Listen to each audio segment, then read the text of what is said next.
Shalom sidang jemaat yang dikasihi oleh Tuhan. Shalom. Kami di tempat ini malam hari ini percaya bahwa sidang jemaat sudah begitu banyak merasakan kebaikan Tuhan. Merasakan begitu banyak kasih setia Tuhan. Merasakan pemeliharaan Tuhan setiap hari. Mazmur 103 ayat 1-2 mengatakan, pujilah Tuhan, hai jiwaku. Pujilah namanya yang kudus, hai segenap batinku. Pujilah Tuhan, hai jiwaku. Dan janganlah lupakan segala kebaikannya. Mari sidang jemaat yang dikasihi oleh Tuhan, pada malam hari ini kita mau tinggalkan sejenak segala aktivitas kita, segala kegiatan kita, untuk kita datang memuji dan menyembah Tuhan. Karena begitu besar apa yang Tuhan sudah berikan dalam kehidupan kita. Dan tidak ada kata lain yang dapat kita berikan selain pujian dan penyembahan kita kepada Tuhan. Haleluya Yesus. Haleluya Yesus. Bapa, malam hari ini kami mau datang kepada Tuhan.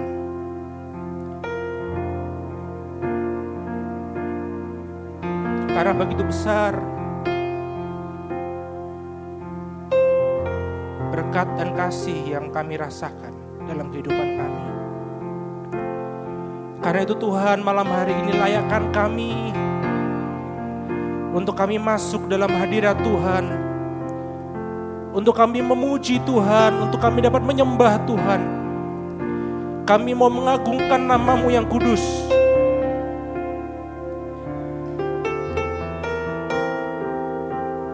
Karena Engkau adalah Tuhan yang baik.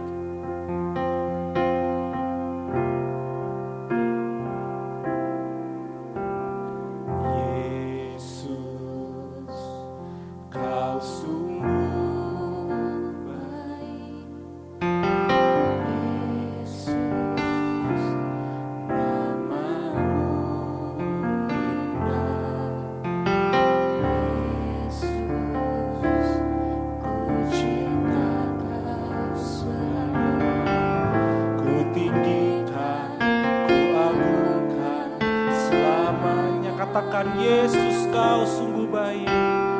Yesus, Kau sungguh baik. Ya Yesus. Yesus, nama-Mu indah.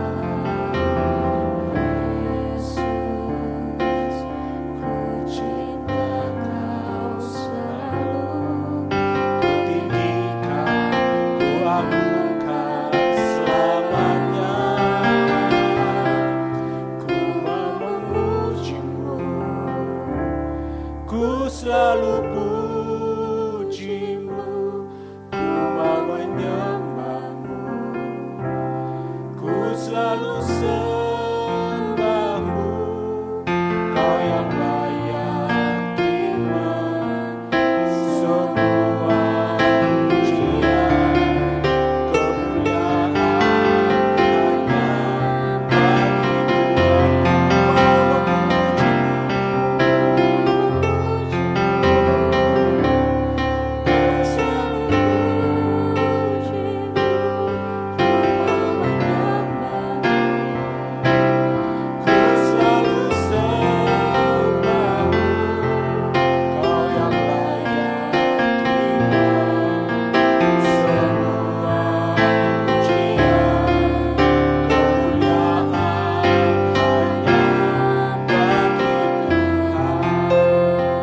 Mari sedang jemaat yang dikasihi Tuhan, kita pujikan sekali lagi, Yesus, Kau sungguh baik.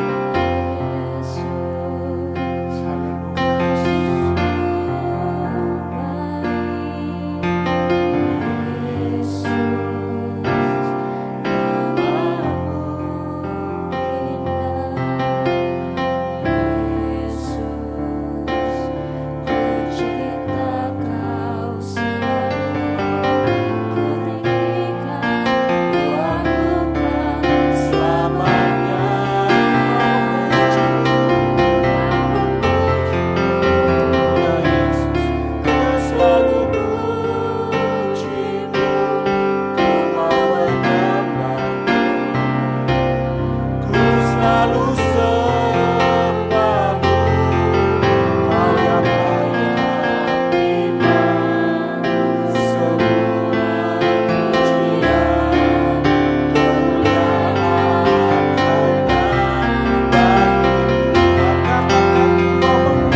kerinduan hati kami Tuhan. Kau yang layak terima semua kemuliaan hanya bagi Tuhan.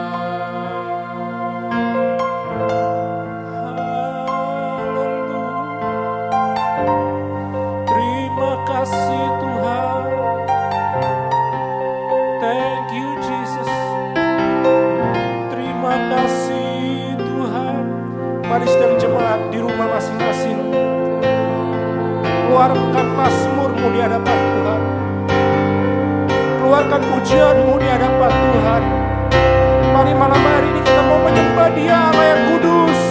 Mari malam hari ini kita mau menyembah Dia, Raja di atas segala raja. Haleluya. Terima kasih Tuhan.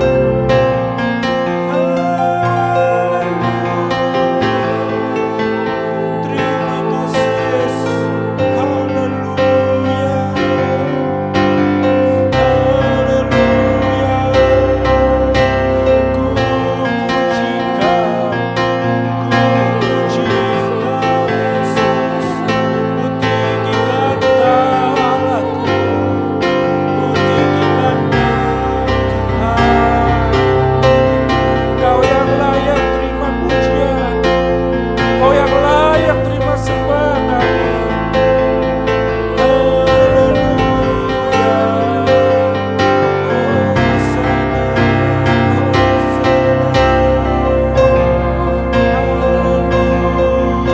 Hosana,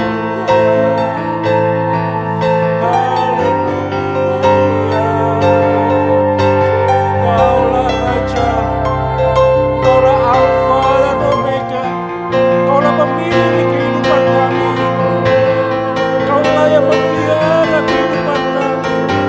Karena malam hari ini Tuhan, hanya pujian dan sembah kami yang mau kami berikan padamu Yesus. Haleluya, haleluya, haleluya.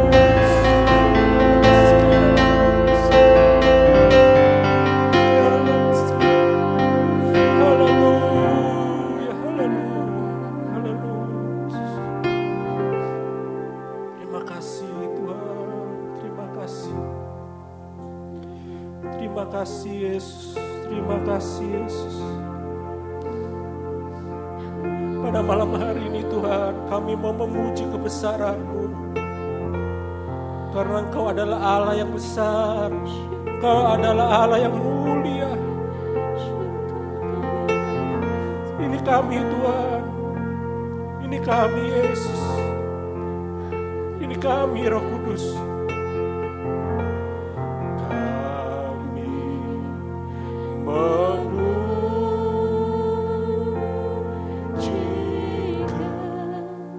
kebesaran-Mu. Yes Lord, yes Lord. Ajaib Tuhan. Yes.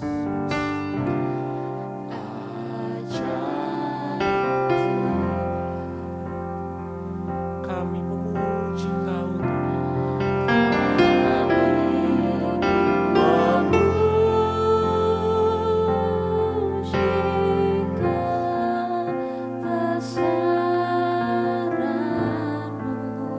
Ya,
Ajaib Tuhan, Kau adalah Allah yang ajaib Tuhan.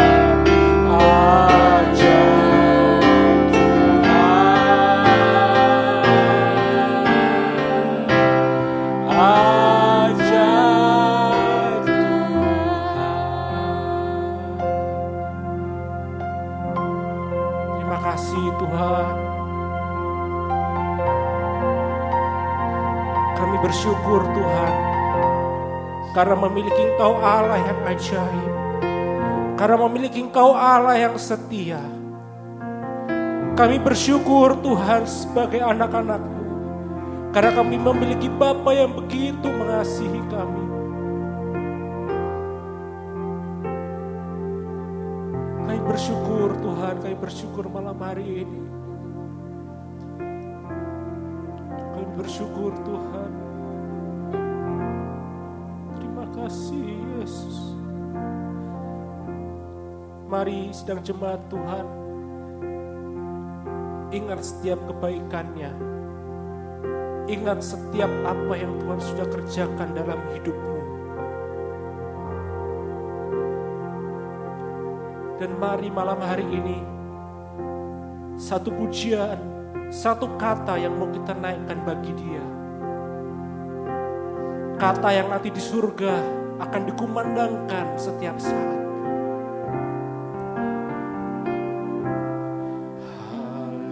Haleluya. Yes. Haleluya. Haleluya. Haleluya.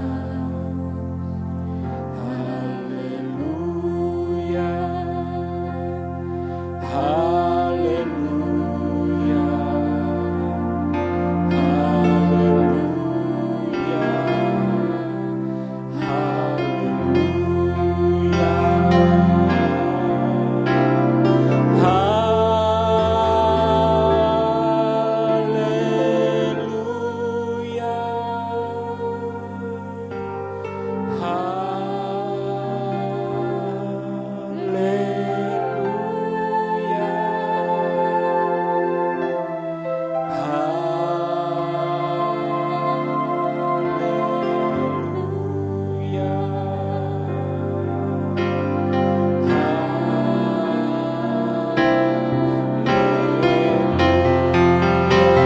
Mari Bapak Ibu katakan haleluya.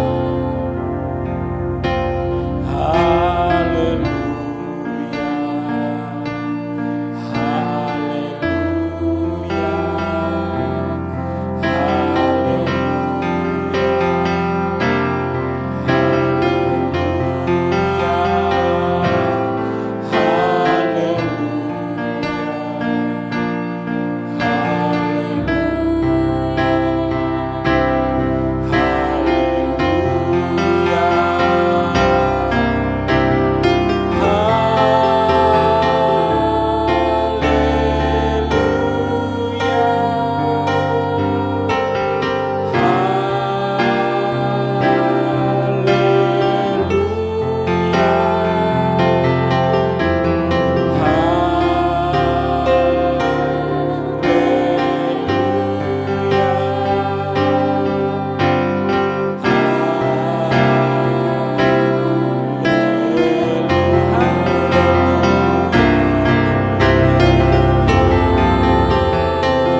Inilah kata-kata kami Tuhan yang sanggup kami berikan saat ini.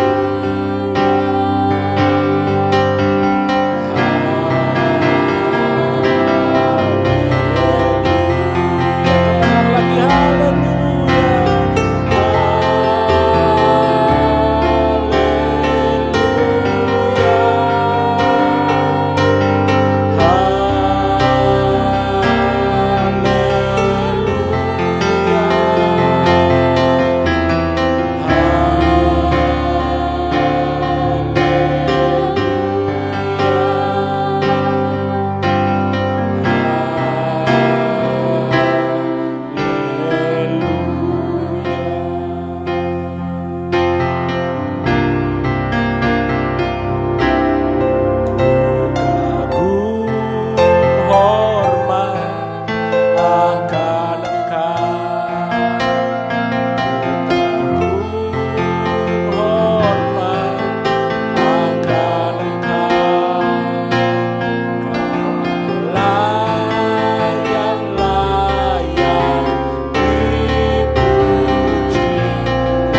Mari sedang jemaat saya undang semuanya balik berdiri di hadapan Tuhan.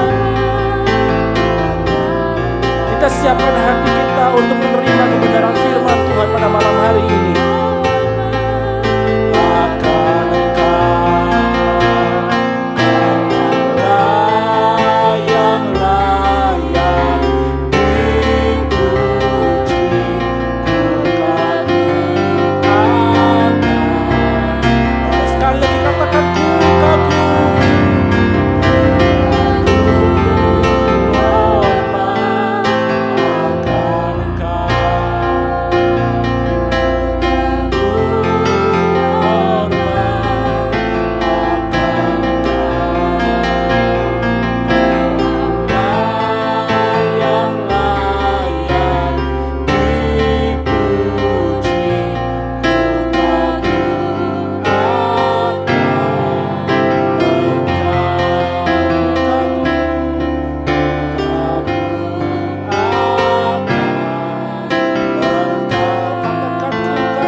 Bapa di dalam surga, kami datang sore malam hari ini kepadamu dengan ucapan syukur Tuhan, karena kembali Engkau memberikan kesempatan kepada kami untuk kami boleh datang di dalam ibadah doa dan penyembahan, di mana kami boleh datang kepada Engkau dengan kerendahan hati Tuhan. Namun kami menyadari keberadaan kami yang tidak ada kemampuan apa-apa Tuhan. Bahkan banyak hal yang masih kurang di hadapan-Mu. Namun ampuni kami Tuhan, supaya kami boleh layak berada di hadapan-Mu sore malam hari ini Tuhan. Kami sudah memuji mengagungkan Engkau Tuhan. Sekarang kami mau mendengarkan sebagian firman-Mu untuk mendorong kami masuk dalam penyembahan dan doa-doa sesuai dengan kehendak daripada Engkau Tuhan. Terima kasih Bapa, terima kasih. Urapi kami, urapi hamba-Mu, dan biarlah lewat puji-pujian yang sudah dipersembahkan, biar semua itu berkenan di hadirat-Mu Tuhan, mengundang hadirat-Mu di tengah-tengah kehidupan kami, dimanapun sidang jemaat-Mu berada Tuhan. Terima kasih Tuhan, terima kasih. Untuk itu kami juga menyadari ada kuasa-kuasa yang akan mengganggu dalam pemberitaan firman-Mu Tuhan. Namun kami mempunyai kuasa yang lebih, yaitu di dalam nama-Mu, untuk mengusirkan setiap kuasa roh memperintahkan kami keluar dalam nama Tuhan Yesus Kristus. Kuasa darah Yesus menguasai setiap kami. Terima kasih Tuhan. Terima kasih. Mari kami akan sambut kebenaran firman. Dan urapi kami semua termasuk hamba-Mu dalam nama Tuhan Yesus Kristus. Haleluya. Amin. Mari sidang jemaat yang dikasih Tuhan, silakan duduk kembali. Sekarang kita akan duduk untuk mendengarkan firman Tuhan. Kalau tadi kita sudah memuji menyembah Tuhan, dan kita tahu Tuhan akan ada di tengah-tengah kita, sehingga mau menyampaikan kebenaran firman-Nya bagi kita untuk memberikan kekuatan kepada kita. Mari kita masih dalam tema, yaitu Petrus menyangkal Yesus ya. Petrus menyangkal Yesus. Yang pertama, menyangkal Yesus sebagai orang Galilea. Petrus menyangkal panggilan dan pilihan. Tetapi yang kedua, Petrus menyangkal Yesus sebagai orang Nazaret, yaitu Petrus menyangkal di mana Yesus di Nazaret itu bertumbuh dalam kehidupan, mulai lahir bertumbuh menjadi dewasa secara jasmani. Sedang buat kita sekarang adalah tempat pertumbuhan rohani, dari selamat mencapai kepada sempurna, mencapai kepada kedewasaan penuh secara rohani. Ini menunjuk tempat, yaitu penggembalaan. Kalau kita melihat di dalam tabernakel begitu sangat jelas. dalam tabernakel untuk selamat itu menunjuk pada halaman tabernakel. Untuk mencapai sempurna itu menunjuk pada ruang maha suci. Jadi tempat di mana kita bertumbuh secara rohani itu menunjuk pada ruangan suci atau tempat penggembalaan, ya. Ruangan suci atau tempat penggembalaan. Jadi Petrus menyangkal Yesus sebagai orang Nazaret, yaitu menyangkal penggembalaan atau sama dengan tidak tergembala. Ya, ini sudah dijelaskan pada kesempatan yang lalu menyangkal penggembalaan. Sehingga ya, kalau menyangkal penggembalaan atau tidak tergembala, yaitu kita sudah mendengar ya pada waktu PA yang lalu, sehingga masuk dalam krisis ya atau musim dingin, masuk pada krisis kasih. Kalau krisis kasih berarti juga menghadapi krisis pengharapan atau krisis iman. Nah ini ya kita harus jaga, harus berhati-hati. Kalau krisis iman dikarenakan tanpa firman.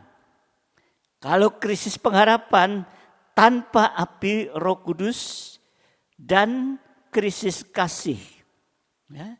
Dari iman harap kasih yang terbesar itu adalah kasih. Jadi kalau musim dingin krisis kasih berarti juga krisis pengharapan, berarti juga krisis iman. Nah, ini yang kita perlu waspadai dan hati-hati di akhir zaman ini. Ya. Jadi jangan sampai kita menyangkal penggembala atau tidak tergembala. Nah, kita sekarang mau melihat di tanah Mesir pada waktu orang Israel diperbudak di negeri Mesir, maka orang Israel ditempatkan di Goshen. Ini menunjuk pada tempat penggembalaan. Nah, saudara dikasihi Tuhan, sehingga ada perbedaan antara orang Mesir yang tinggal di luar Goshen dengan orang Israel yang tinggal di dalam Goshen. Goshen bicara tentang yaitu penggembalaan, tempat penggembalaan. Sehingga jadi ada perbedaan yang nyata, ada perbedaan yang jelas. Ya, kehidupan yang tinggal di Goshen dengan yang di luar Goshen itu ada satu perbedaan. Orang Mesir saat itu yang di luar daerah Goshen mengalami 10 tulah atau hukuman dari Tuhan, tapi orang Israel bebas dari tulah. Kalau kita melihat dalam Keluaran pasal 8, Keluaran 8 ayat yang ke-22, tetapi pada hari itu aku akan mengecualikan tanah Goshen di mana umatku tinggal. Di mana umatku yaitu di mana Israel tinggal. Sehingga di sana tidak ada terdapat pikat. Supaya engkau mengetahui bahwa aku Tuhan ada di negeri ini. Jadi salah satu tulah dari 10 tulah yaitu lalat pikat. Ini tulah yang keempat, lalat pikat ini. Jadi di tanah Goshen tidak ada diserang lalat pikat, sedangkan di luar Goshen itu terkena tulah lalat pikat. Atau dalam terjemahan lain yaitu tabuan. Ya, itu sejenis tawon yang agak besar dan ganas. Ya. Itu menyerang. Jadi tulah yang keempat saat itu yang berada di luar Goshen. Tapi di dalam Goshen tidak terserang dengan lalat pikat itu.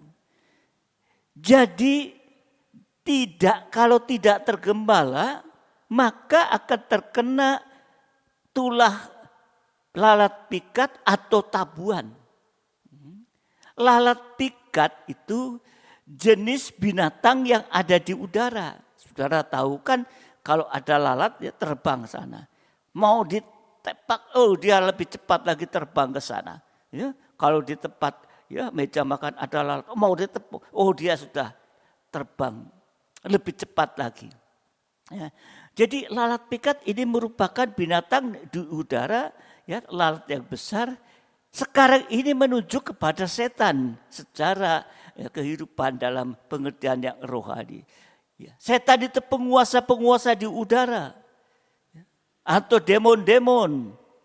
Atau di akhir zaman disebut naga merah di udara. Jenis ini, jenis tabuan atau lalat pikat ini punya sengat. Sengatnya sangat kuat. Tapi tidak punya madu. Jadi kalau kita lihat saudara dikasih Tuhan, ini seperti saya katakan tawon lah gitu ya. Tawon besar gitu. Punya sengat. Sengatnya sangat kuat. Tapi tidak mengeluarkan madu, tidak punya madu.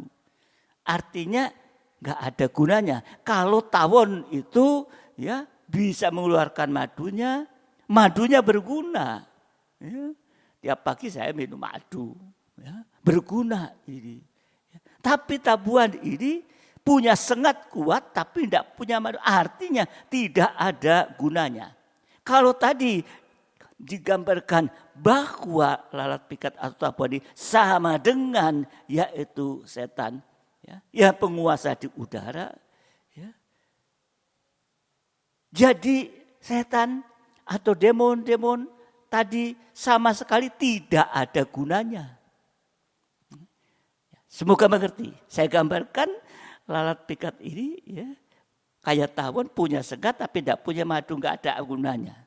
Tidak ada artinya. Saudara dikasih. Tapi kalau tawon ada sengatnya, ada madunya. Saya pernah kesengat tawon kecil gitu, waduh, sengatnya bikin badan panas dingin. Tapi tawon itu mengeluarkan madu. Nah, ada gunanya. Tapi di sini kita melihat ini. Jadi sekarang kita melihat bahwa setan atau penguasa di udara itu sama sekali tidak gunanya. Atau demon-demon tidak ada gunanya. Contohnya, kalau ada jimat-jimat yang seolah-olah melindungi kita. Mungkin juga bisa melariskan dagangan ini. Bisa memberikan kekebalan. Kalau dipacok gitu kebal enggak apa-apa. Sebenarnya itu hanya tipuan belaka dan tidak ada gunanya. Bahkan bisa menjadikan orang menjadi sombong. Aku kebal. Karena bisa tahan bacok.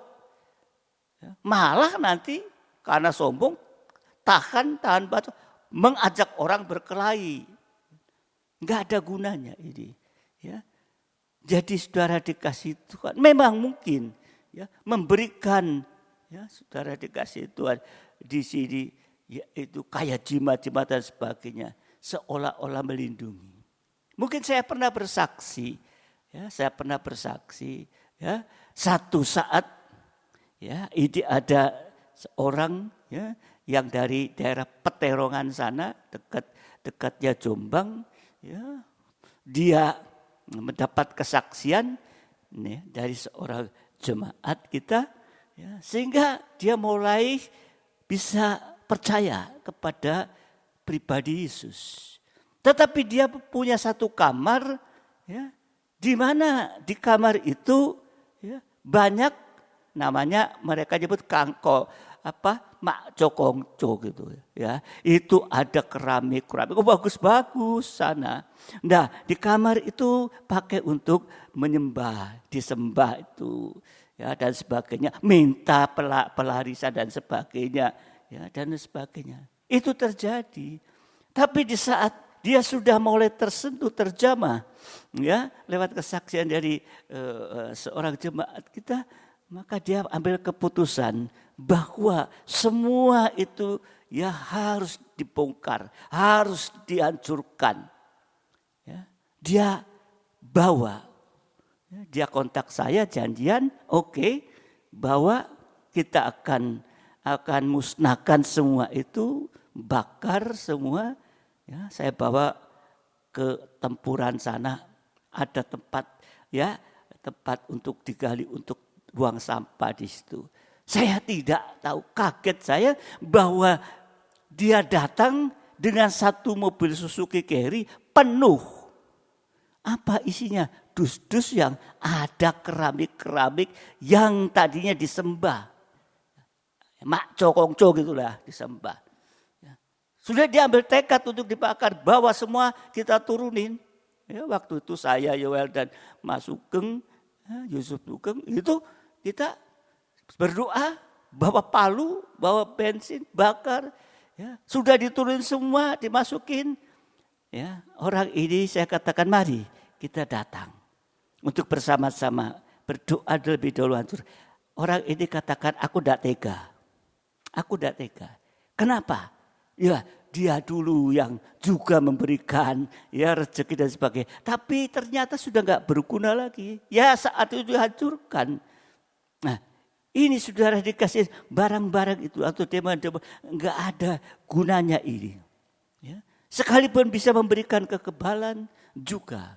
Nah, juga ada kesaksian satu lagi dari jemaat waktu itu di Canggu, ya waktu ada di rumahnya, mau masuk rumah kita Biston tuh, ya saya Ibu Lydia dan beberapa anggota yang dari Canggu itu datang di tempat itu untuk berdoa. Kemudian di saat kita ibadah di sana, mata saya tertuju kepada satu benda, ya yaitu keris. Dan Ibu Lydia juga matanya tertuju ke sana terus. Itu. Lalu saya tanya, setelah selesai tanya, itu apa? Keris untuk hiasan? Oh ada isinya, dia bilang. Ya, ternyata kehidupan ini pernah ya itu masuk di dalam tanah berapa saat untuk minta kekebalan. Ya, mungkin jemaat ini mendengarkan. Ini saudara dikasih, saya bilang, kalau kamu mau percaya kepada Yesus, serah kehidupan ke dalam Tuhan Yesus, percaya, yakin sungguh-sungguh, itu ambil, saya akan bawa ke sungai sana, dihabiskan. Tapi dia bilang enggak, nanti saya yang akan bawa sendiri ke sana. Akhirnya dia bawa. Nah, saudara yang dikasihi Tuhan, ternyata apa segala sesuatu yang ada di dalam tubuhnya kekebalan itu saat dia pernah itu yaitu masuk dalam tanah seperti dikubur itu. Saat itu saudara dikasih ini terjadi waktu dia datang dalam ibadah di sini.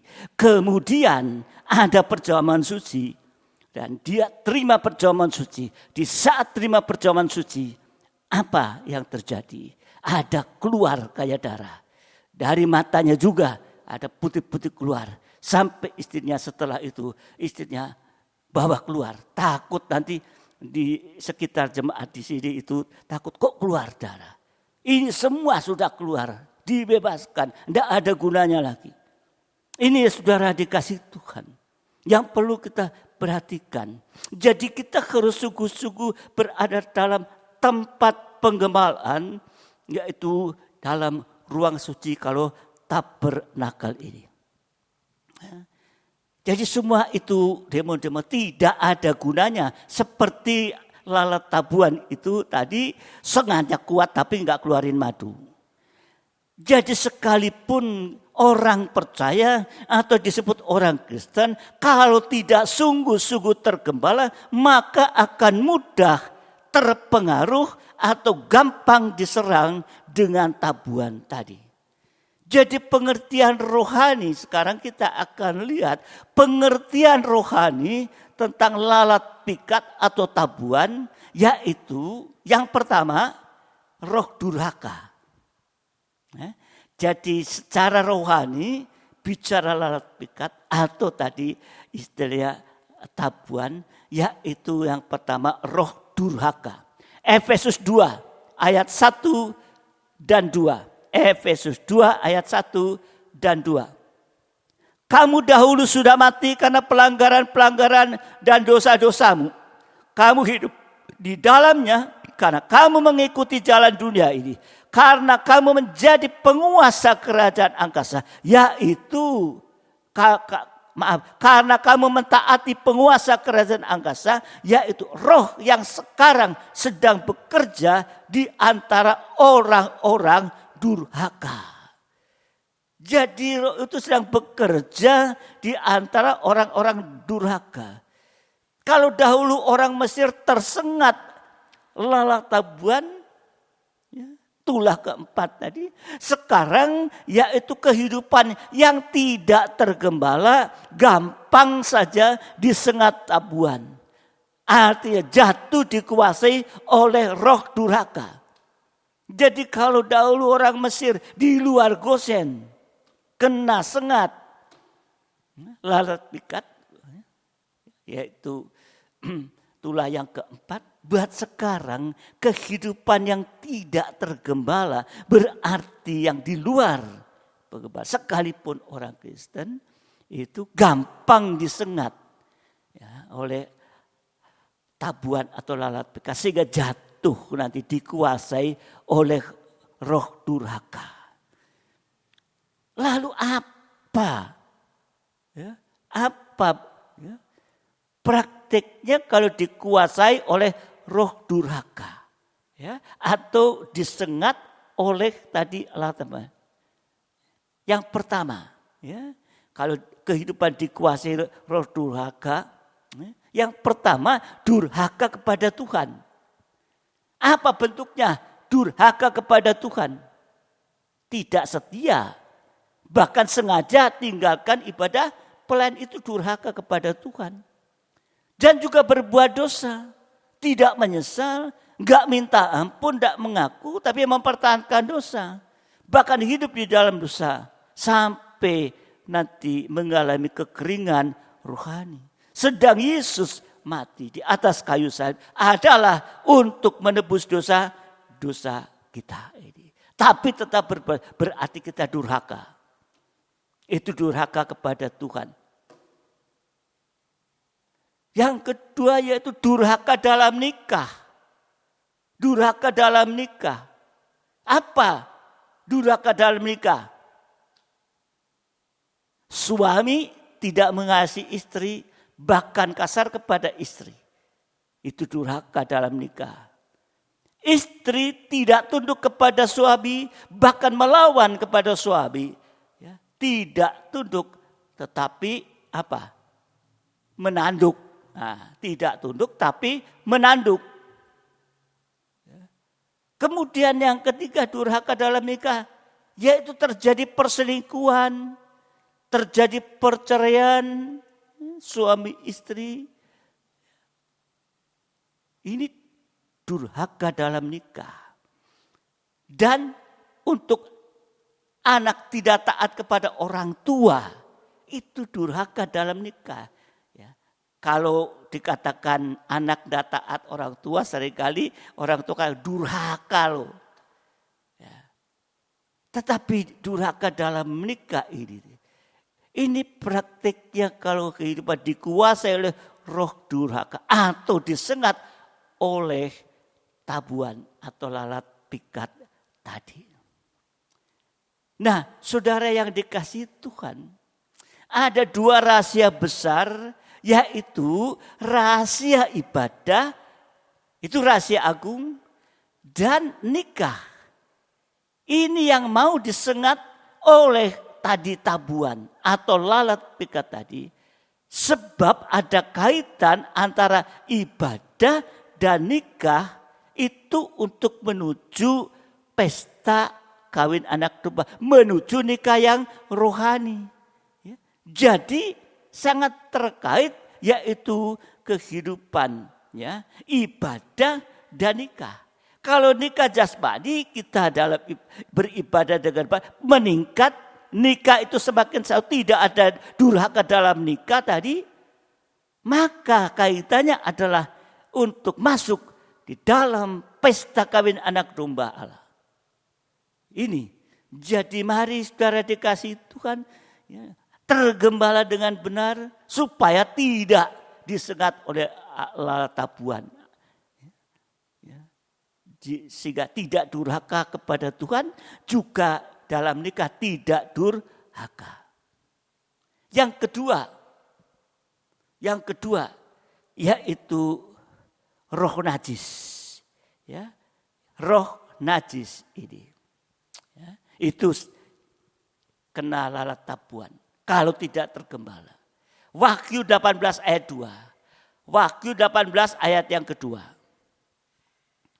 Dan ia berseru dengan suara yang kuat, katanya, sudah roboh Babel, kota besar itu. Dan ia telah menjadi tempat kediaman roh-roh jahat dan tempat bersembunyi semua roh najis. Dan tempat bersembunyi segala burung yang najis dan yang dibenci. Roh najis ini sama dengan rohnya Babel tadi. Burung-burung di udara. Ya, tadi ayat. Roh najis ini mengarah kepada dosa akhir zaman, dosa makan minum, dan kawin mengawinkan. Dosa makan minum mulai dari merokok, narkoba, sampai mabuk. Dosa kawin mengawinkan, percabulan dengan segala macam ragam. Baik itu lewat pandangan, baik itu lewat angan-angan pikiran, apalagi lewat perbuatan, juga perkataan dan lain-lain.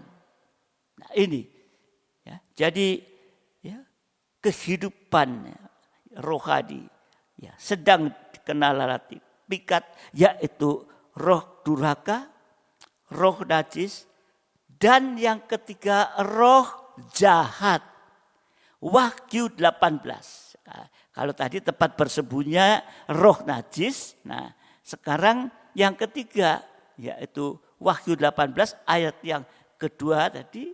Ia berseru dengan suara yang kuat, katanya, sudah roboh Babel, kota besar. Dan ia telah menjadikan tempat kediaman roh jahat. Tempat kediaman roh jahat. Nah, kalau kita melihat dalam Wahyu 9, lebih jelas lagi, Wahyu 9 ayat 2 dan 3, Wahyu 9, 2 dan 3, maka dibukanyalah pintu lubang jurang maut itu, lalu naiklah asap dari lubang itu bagaikan asap tanur besar, dan matahari dan angkasa menjadi gelap oleh asap lubang itu. Dan dari asap itu berkeluaranlah belalang-belalang ke atas bumi, dan kepada mereka diberi kuasa sama seperti kuasa kalajengking di bumi. Dan ayat 7, dan rupa belalang-belalang itu sama seperti kuda yang disiapkan untuk peperangan, dan di atas kepala mereka ada sesuatu yang menyerupai mahkota emas. Dan muka mereka sama seperti muka manusia. Jadi roh jahat ini menimbulkan peperangan, juga menimbulkan pertengkaran. Kalau perang dunia 1, 2, ya, itu melibatkan ya, banyak pasukan. Ya, pasti banyak laskar gitu ya. Ya. Tapi lebih hebat dari itu adalah perang atau peperangan di dalam nikah. Jadi perang yang terhebat yaitu perang dalam nikah rumah tangga yang dipicu oleh roh jahat. Yang dipicu oleh roh jahat. 1 Timotius 6 ayat 10. Karena akar segala kejahatan ialah cinta uang, sebab oleh memburu uanglah beberapa orang telah menyimpang dari iman dan menyiksa dirinya dengan berbagai-bagai duka. Ini diperhadapkan kepada Yudas. Yudas jatuh. Jadi roh jahat juga dalam bentuk yaitu cinta atau terikat dengan uang, ya, yang membuat anak-anak Tuhan menjadi kikir dan serakah. Ya, jadi kalau roh jahat itu ya, membuat kita cinta uang, membuat anak Tuhan menjadi kikir dan serakah. Kikir gak bisa memberi bukan oleh karena tidak mempunyai, tapi mempunyai tabiat kikir. Serakah miliknya yang lain ya dipek. Ya. Dan juga membuat ya, atau mencari uang dengan cara tidak halal, bahkan sampai memburu uang. Seperti Esau berburu itu. Sampai tadi dikatakan menyimpang dari iman sama dengan menyimpang dari kebenaran. Ya.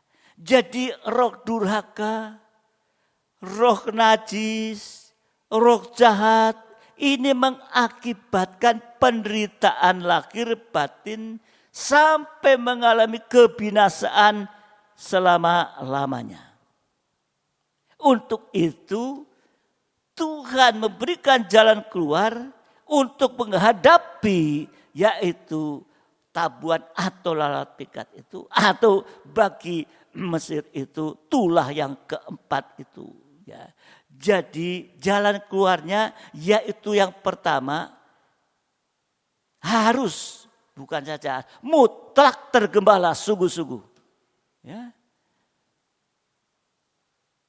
Udara ini untuk bernafas dan udara ini berada di mana-mana. Sama seperti penguasa udara, ini juga ada di mana-mana dan siap menyengat kita. Nah, di tanah Mesir, ya, lalat itu berterbang kemana-mana.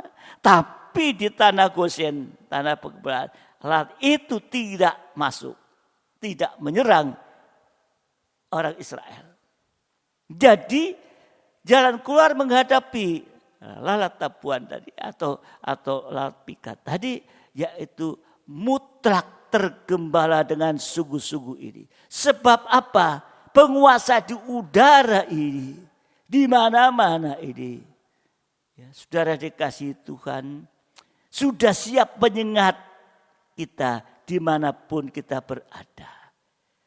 Tapi di saat tergembala menunjuk pada ruang suci tabernakel terdapat 3 macam alat. Menunjuk kepada ketekunan dalam 3 macam ibadah pokok. Ini sudah berulang kali diberitahukan kepada kita.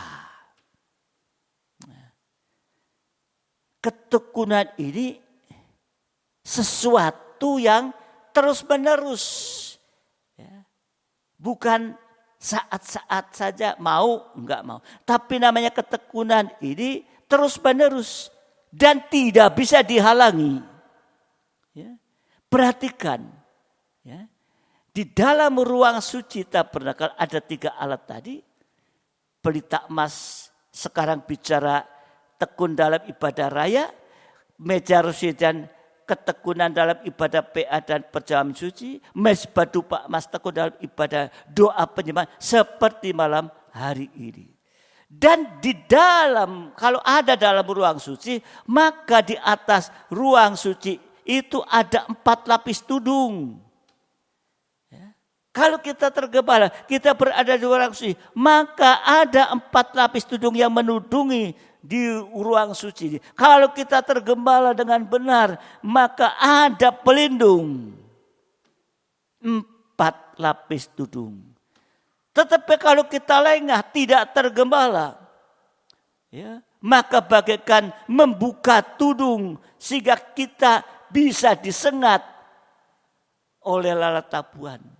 Coba sekarang ya, contoh soal aja, contoh soal ya. Itu kalau kita di meja makan, ada makanan kita tutup dengan tutup ya, dengan tutup itu tutup makanan. Ya. Ada berapa makanan, jenis makanan kita tutup pakai satu tutup itu. Lalat gak bisa masuk kan? Tapi begitu tutup atau tudung itu dibuka, lalat itu datang nukik menyerang. Demikian juga kalau kita keluar tidak mau tergembala, bagaikan membuka 4 lapis tudung itu, maka lalat itu langsung menukik dan menyerang kita. Ini saudara dikasihi Tuhan. Itu jalan keluar yang pertama. Mutlak harus tergembala. Yang kedua, sudah tergembala, kita harus menikmati firman penggembalaan. Sehingga firman penggembalaan yang harus kita nikmati. Menikmati firman penggembalaan sama dengan makan firman penggembalaan, sama dengan mendengar dan taat dengar-dengaran kepada suara gembala, artinya firman dalam penggembalaan. Sehingga kita tidak mendengarkan suara asing, sebab suara asing itu bisa membawa kita keluar dari tudung itu. Nah sekarang saudara dikasihi Tuhan, apa hasilnya kalau kita tergembala? Apa sih hasilnya kalau kita tergembala? Yang pertama, Mazmur 23 ayat 6. Itu pasal penggembalaan. Ya, Mazmur 23 ayat 6. Kebajikan dan kemurahan belaka akan mengikuti aku seumur hidupku, dan aku akan diam dalam rumah Tuhan sepanjang masa. Mengalami kemurahan dan kebaikan dan kebajikan Tuhan dalam setiap langkah hidup kita ini. Tadi kebajikan dan kemurahan belaka mengikuti aku seumur hidupku. Sehingga kita akan dalam setiap langkah hidup kita. Satu langkah sama dengan satu denyut nadi, atau satu detak jantung, atau satu tarikan nafas kita. Itu saudara dikasihi Tuhan. Daud ini raja. Daud raja yang hebat. Dia bisa mengalahkan Goliat yang begitu gede. Tapi masih membutuhkan penggembalaan. Daud yang kaya, Daud yang luar biasa dikatakan tadi bisa mengalahkan Goliat dan perang-perang lainnya Tuhan. Tapi dia masih membutuhkan pengembalaan. Siapa kita ini? Siapa kita ini? Jadi mari kalau kita melihat Goshen, tanah Goshen bebas dari lalat pikat tadi, dari tulah. Ya. Mesir terkena tulah. Ya. Jadi kita harus tergembala. Ya. Sehingga lalat pikat tabuan tadi tidak ada kesempatan untuk menyengat kita. Roh jahat, roh najis, roh durhaka tidak masuk lagi karena ditahan, dilindungi oleh kemurahan dan kebajikan Tuhan. Amin. Jadi kehidupan yang dikuasai kemurahan, kebajikan Tuhan, buktinya adalah tidak bangga dengan sesuatu, tapi juga tidak putus asa, juga tidak kecewa, tapi selalu mengucap syukur kepada Tuhan dan mengaku semua hanya oleh karena kemurahan dan kebajikan Tuhan saja. Jadi setiap tarikan nafas orang Israel di Goshen adalah nafas ucapan syukur kepada Tuhan karena tidak terkena lalat pikat atau tulah yang keempat itu. Setiap tarikan nafas orang Mesir di luar Gosen adalah sengat tabuhan, mengalami penderitaan. Untuk itu mari kita harus tergembala dan juga bersaksi tentang penggembalaan. Saksikan, ada beda tergembala dengan tidak tergembala. Ya, ini saudara dikasihi Tuhan. Nah, kalau kita hasil kalau kita tergembala mengalami kebajikan Tuhan, yang kedua Mazmur 136 1 dan 4 ya, 1 dan 4 ya. Jadi ini ya hasil kalau kita tergembala.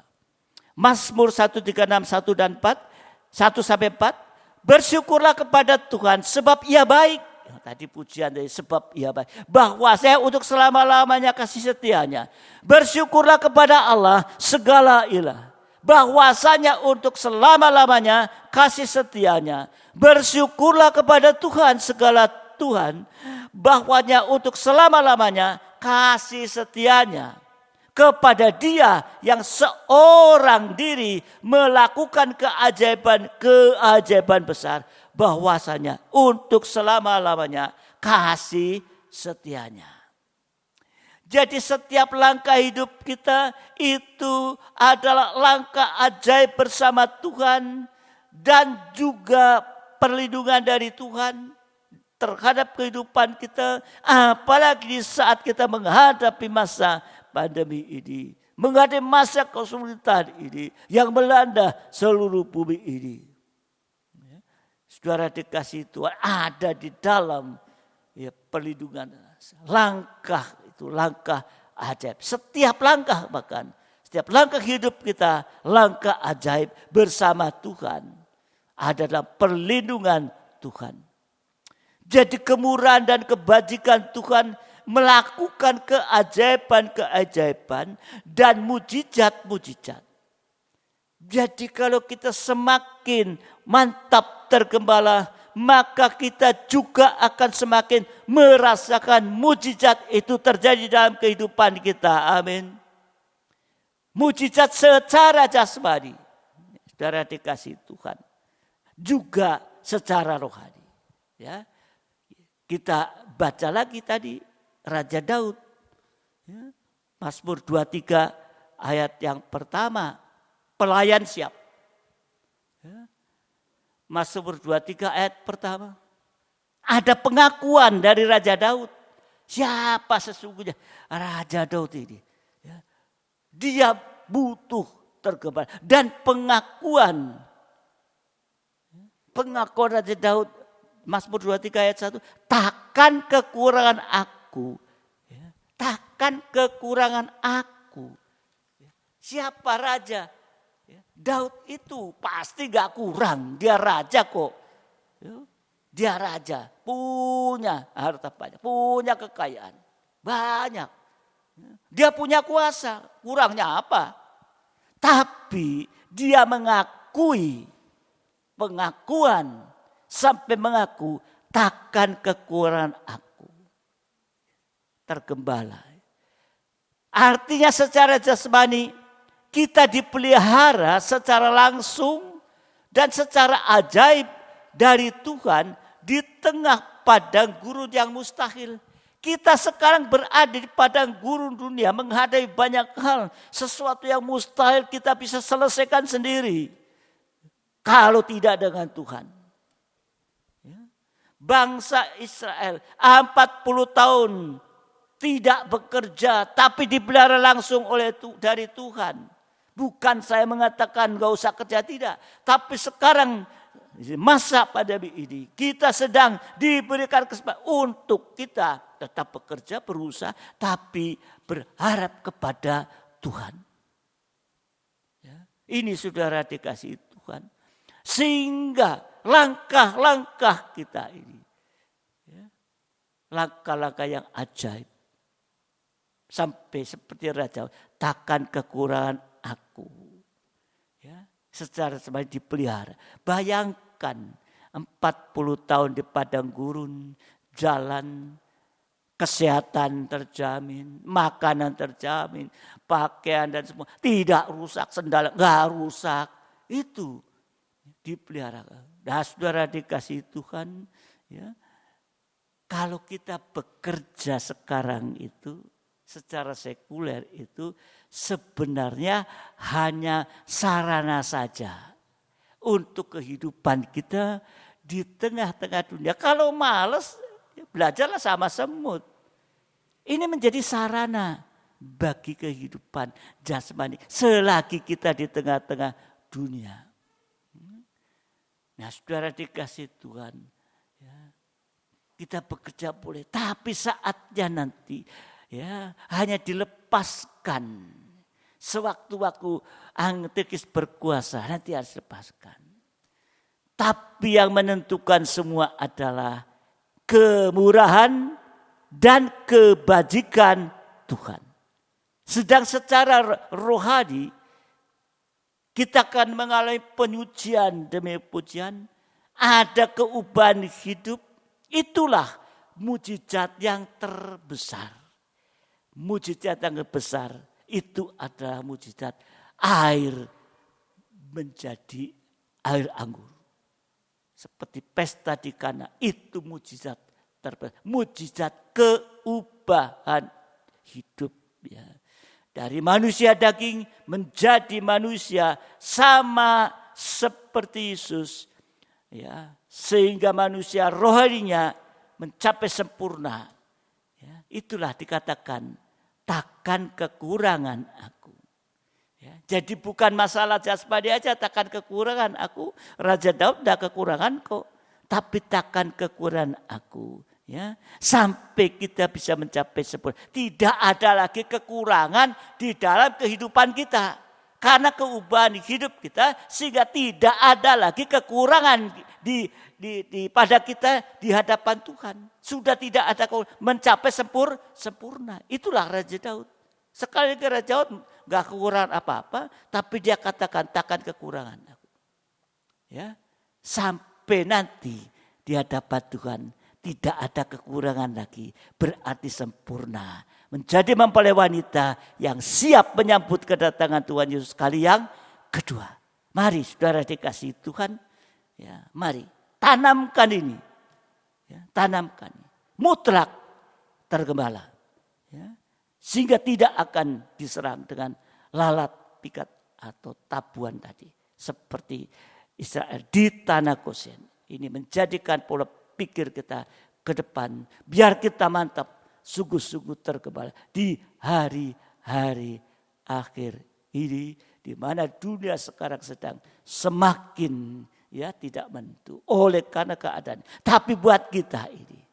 Ya, saudara dikasih Tuhan, tadi saya bertemu dengan seseorang katakan, ya, loh, kok seger tambah seger dari yang dulu?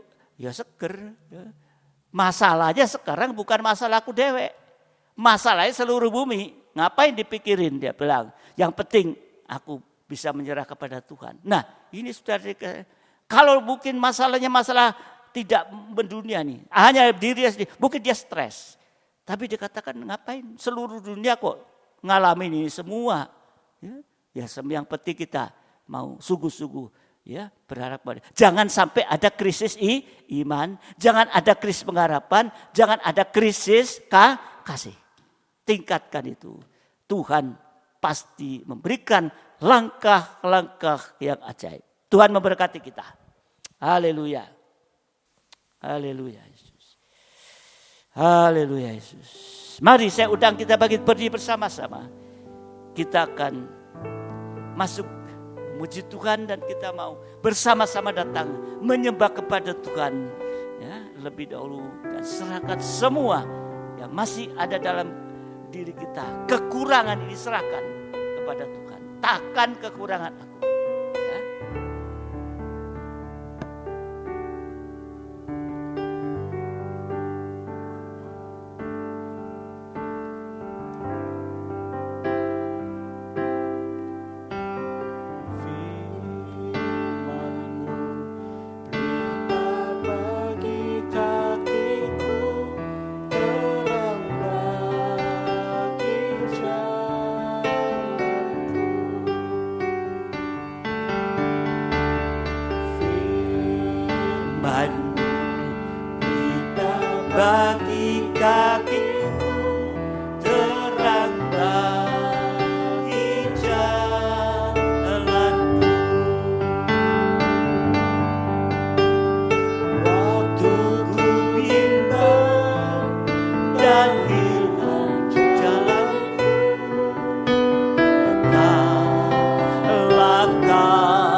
bagi kakiku, terang bagi jalanku. Waktuku bimbang dan hilang jalanku, tetaplah Kau di sisiku. Takkan ku takut asal Kau di dekatku, besertaku selamanya.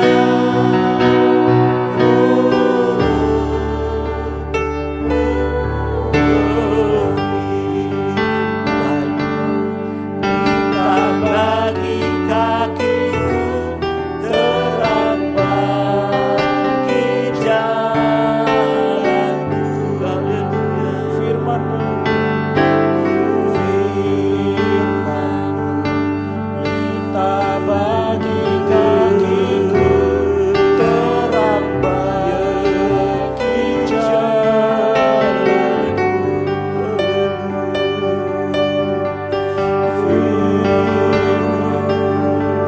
Kita bagi kakiku, terang bagi jalanku.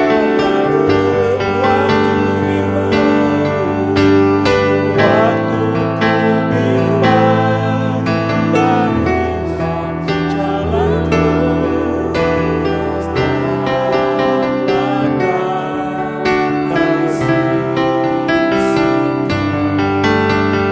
takkan ku takut asal Kau di dekatku, besertaku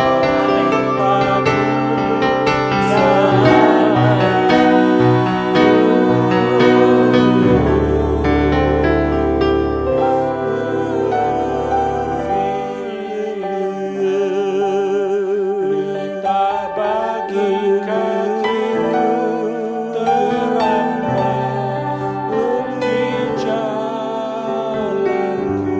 Katakan firman-Mu, pelita bagi kakiku. Firman-Mu, pelita bagi kakiku, terang bagi jalanku. Firman-Mu, firman-Mu, pelita bagi kakiku, terang bagi jalanku.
Terima kasih Pujilah aku ya Tuhan. Cobalah aku Tuhan. haleluya amin. Mari selidiki batin hati di Tuhan, sucikan Tuhan Mataku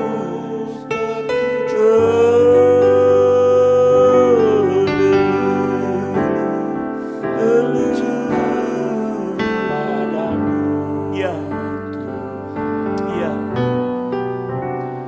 aku rindu hadirat ya amin ya selidiki kepada amin kehadiran. Ku nyanyi Hosana.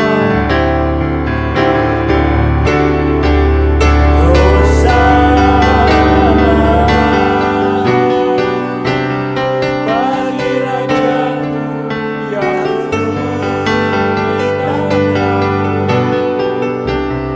aku muliakan dan anugerah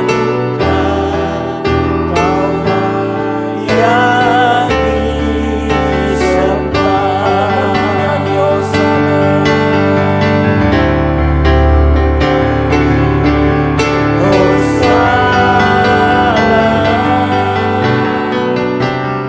Bagi Rajaku yang Di tanah, haleluya, aku muliakan dan Kaulah yang disembah. Katakan sekali lagi, ku nyanyi Hosana. Hosana, Bagi Rajaku yang duduk di tanah, aku muliakan dan kuagungkan Kaulah yang disembah, Kaulah yang disembah.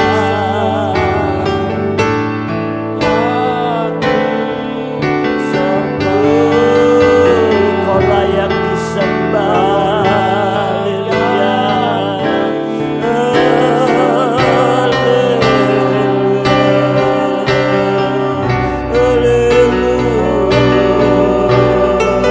Engkau yang layak disembah, Engkau yang layak disembah.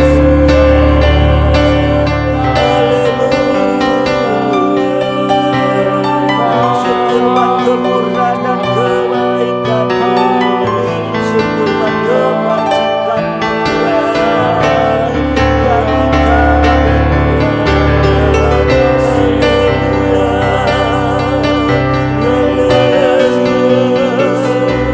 Engkau yang menyelidik hati kami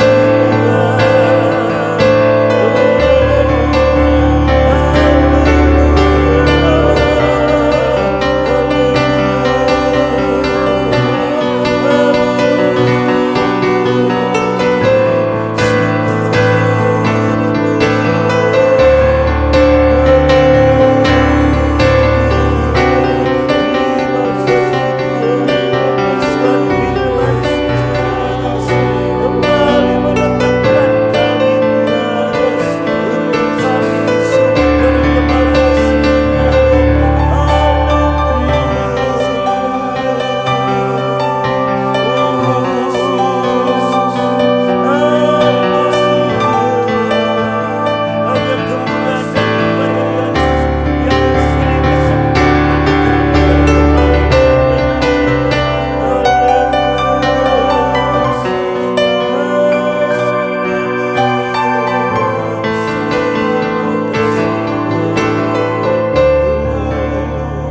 Terima kasih Tuhan, Engkau sudah menyelidik hati kami malam hari ini Tuhan, mengkoreksi kami Tuhan, bahkan mengarahkan kami Tuhan.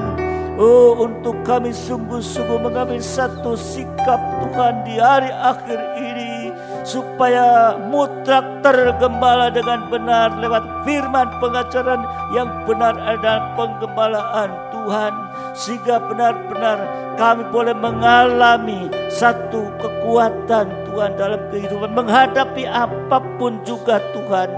Terima kasih Bapa, terima kasih, sehingga kami tidak lagi mudah untuk diserang oleh lalat ikat itu Tuhan, atau demon itu dengan segala pengaruh-pengaruh ya Tuhan. Oh, untuk menghalang-halangi kami Tuhan.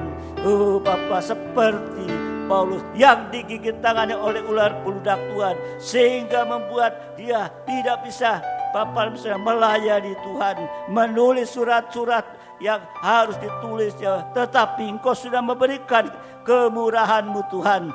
Roh Kudus mengurapi terus Tuhan. Itu yang kami butuhkan di hari-hari. Api Roh Kudus menolong kami Tuhan, memberi kekuatan kami sehingga kami boleh Bapak tekun dan terus ada dalam penggembalaan Tuhan. Terima kasih sehingga sungguh-sungguh kami mengalami perubahan dalam hidup ini Tuhan. Takkan kekurangan, bukan saja kekurangan di masalah jasmani, tapi takkan kekurangan secara rohani, yaitu tidak lagi didapat kekurangan dalam kehidupan kami, berarti mencapai kepada sempurna Tuhan. Tolong Tuhan, untuk itu kami ada penyerahkan seluruh kami ke dalam tangan-Mu.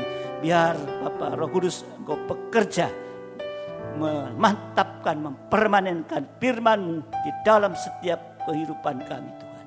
Terima kasih Bapa, terima kasih sehingga kami sungguh-sungguh mengalami satu perubahan sampai mencapai sempurna nanti. Bapa di dalam surga, malam hari ini juga kami berdoa mengucap syukur Tuhan untuk Bapa sidang jemaat-Mu yang mengalami sakit penyakit. Engkau tolong, bahkan Engkau sudah menolong Tuhan, memulihkan kesehatan mereka.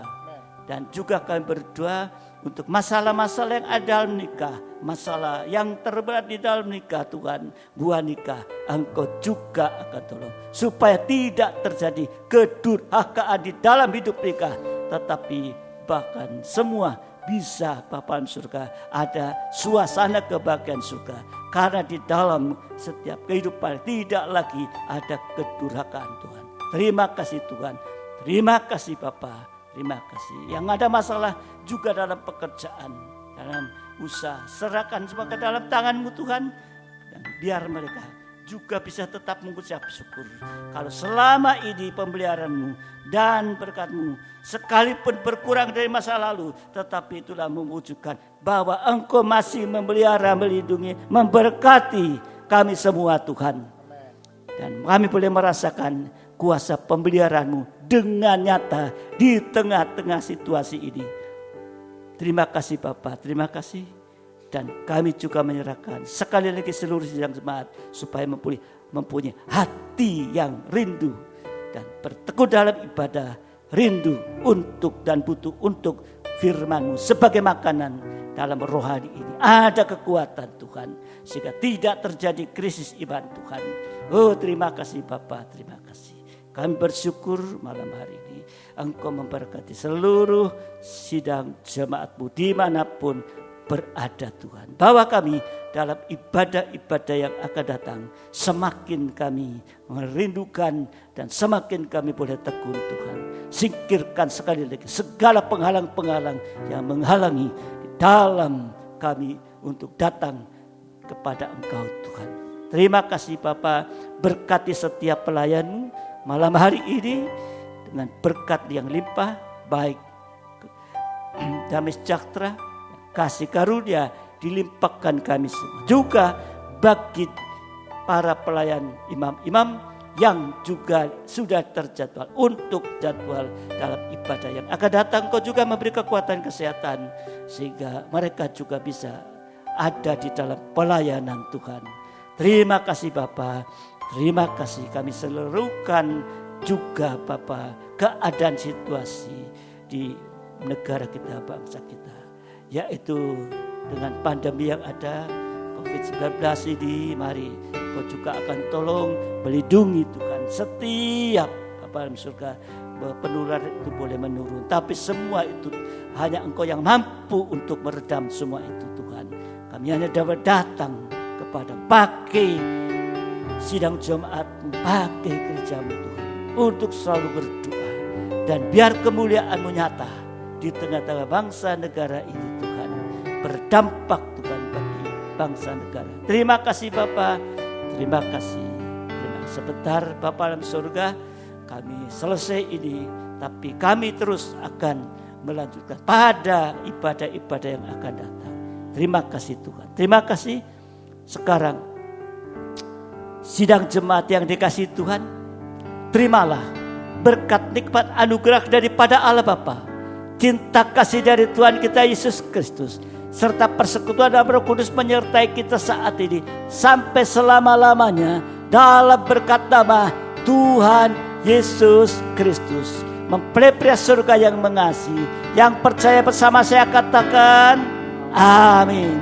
Selamat malam, Tuhan memberkati sampai ibadah yang akan datang.